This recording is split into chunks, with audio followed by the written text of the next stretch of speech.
Assalamualaikum warahmatullahi wabarakatuh. Salam bahagia, salam sejahtera, salam putri cempah, cerdas, cantik, mandiri, proaktif, dan agamis. Bersyukurlah ketika saat ini orang tua kita masih hidup. Kita masih ditungguin bapak ibu kita, masih dalam keadaan sehat. Setiap waktu makan gak enak minta dimasakin.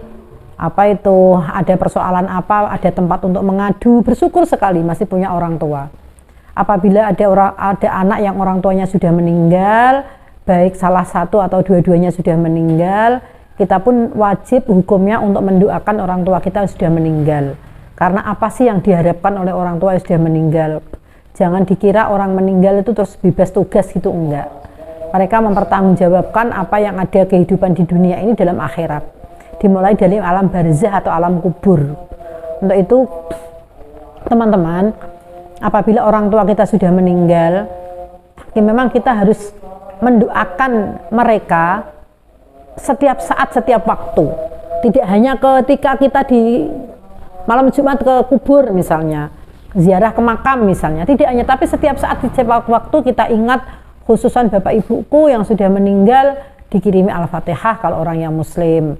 Kalau orang yang non-muslim ya didoakan sesuai dengan keyakinan dan agamanya masing-masing. Kalau ada rezeki disodakoi, ada pengemis datang, yuk aku sedekah yo kanggo bapak ibuku sing wis kapundhut. Boleh, nggak apa-apa. Kita sedekah untuk orang tua. Apabila orang tua kita kaya atau setengah kaya atau tidak terlalu kaya, tetapi meninggalkan harta warisan, bagaimana sebaiknya sikap kita sebagai anak? Apakah memang kita harus rebutan warisan, atau kita harus mengikhlaskan warisan, atau kita justru menata adik-adik atau kakak kita supaya sadar hak dan kewajiban masing-masing. Tergantung pola pikir dan dari sisi mana kita memandang tentang warisan. Warisan adalah sesuatu yang diwariskan oleh orang tua kita saat orang tua kita sudah meninggal. Kalau orang tua kita masih hidup itu namanya bukan warisan tetapi hibah atau hadiah. Itu penting diingat. Ketika orang tua kita masih hidup kemudian sudah membagikan harta bendanya kepada kita, kamu nanti dapat ini, kakakmu dapat ini, adikmu dapat ini, itu namanya hibah. Nah, kalau sudah dihibahkan, masing-masing sudah punya hak, bahkan ketika orang tua masih hidup itu sudah menjadi milik kita sebagai anak meskipun orang tua masih hidup karena sudah dihibahkan. Contoh misalnya rumah sudah menjadi milik kita karena kan sudah dikasih, dihibahkan kepada kita. Misalnya tanah, misalnya pekarangan, misalnya kendaraan, sepeda motor atau emas berlian misalnya, sudah dikasih pada saat hidup. Ya nggak apa-apa, itu hibah, hadiah dari orang tua kita. Sudah bukan menjadi warisan. Biaya sekolah, biaya kuliah itu hibah, kewajiban orang tua untuk anak cucunya misalnya. Tetapi kalau orang tua sudah meninggal dan meninggalkan harta benda yang belum dibagi saat beliau masih hidup, itulah namanya warisan. Akan diwariskan kepada anak cucunya. Nah, kalau warisannya banyak, tentu pembagiannya bisa banyak. Ora usah ana rebutan. Wong siji tok 1 triliun kok ngapain rebutan? Ora usah rebutan, ora kangelan, ora keringetan, ora apa-apa, wis aku wis 1 triliun ya, aku sing karo 1 triliun nggih ra apa-apa Mas, aku 1 triliun wis cukup. Gitu aja, kan sudah banyak. Enggak usah rebutan. Meskipun untuk asobah atau turah-turahane wong triliunan. Tapi kalau kebetulan warisan yang diberikan orang tua kita yang sudah meninggal itu terbatas, tentu harus dibagi secara adil tapi tidak merata. Karena tentu tidak bisa kemudian kita menghitung ulang semuanya harus angkanya sama, harus ukurannya sama, tidak. Namanya adil itu memang tidak sama. Tetapi keadilan itu patut diperjuangkan. Tapi kalau harus merata sama, apa dipiyek-piyekno tetep ora iso. Wong namanya warisan kok mosok podo. Nah, siapa sebetulnya yang harus membagi warisan supaya bisa adil, merata, proporsional kepada semua ahli waris yang ditinggalkannya? Itu yang tentu nomor pertama itu kakak yang paling tua, kakak yang paling dhisik pisan. Cuman kadang-kadang ada kakak yang paling tua kok malah ndaki, kok malah sakarepe dhewe kepengen serakah, kepengen menguasai.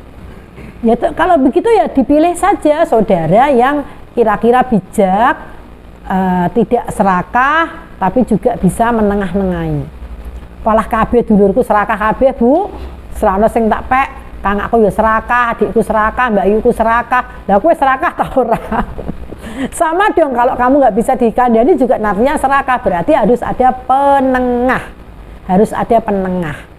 Siapa penengahnya? Bisa saudara tua dari orang tuanya, bisa kiai atau ustadz, bisa tokoh masyarakat, bisa juga pemerintah desa. Disuruh jadi penengah. Tetapi sebaiknya usahakan warisan ini tidak keluar kemana-mana. Selesaikan di internal keluarga, ngisin-ngisini itu aib. Saake wong tuane sing wis mati.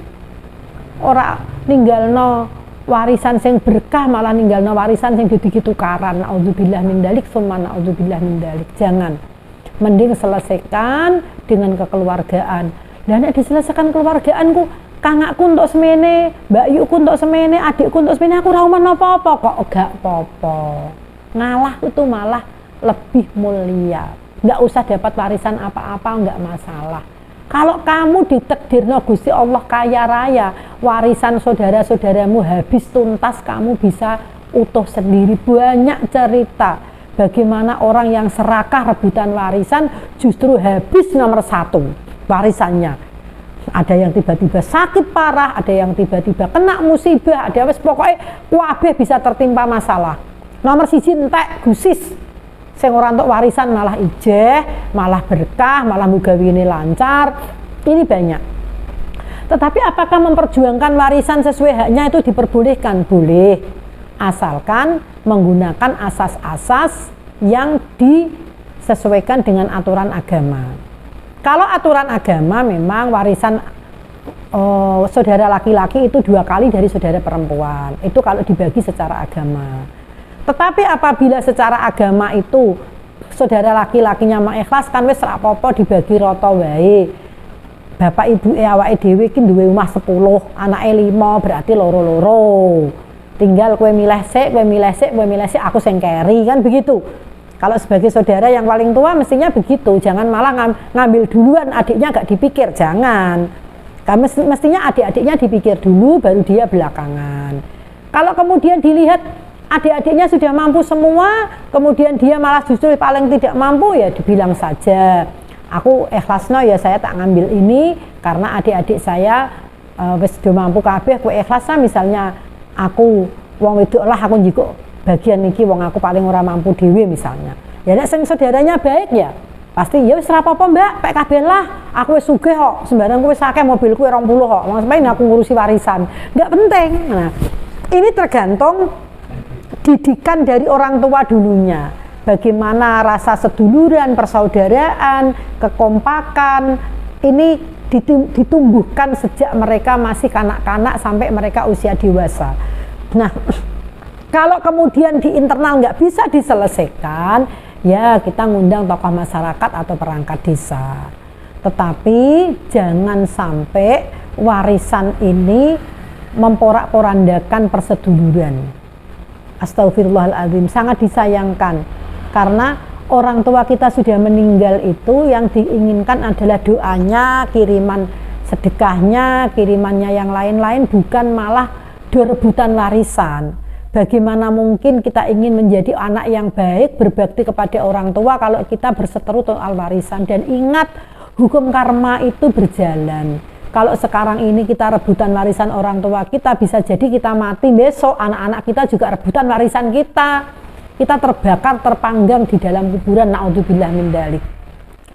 Sebagai aparat desa, sebagai tokoh masyarakat, apabila dimintai penengah, sebagai penengah untuk pembagian warisan, ya harus seadil mungkin dan seobjektif mungkin. Diminta janji dulu, diminta ikrar dulu, diminta sumpah dulu bahwa mereka nurut manut terhadap apa yang menjadi pembagian perangkat desa atau tokoh masyarakat.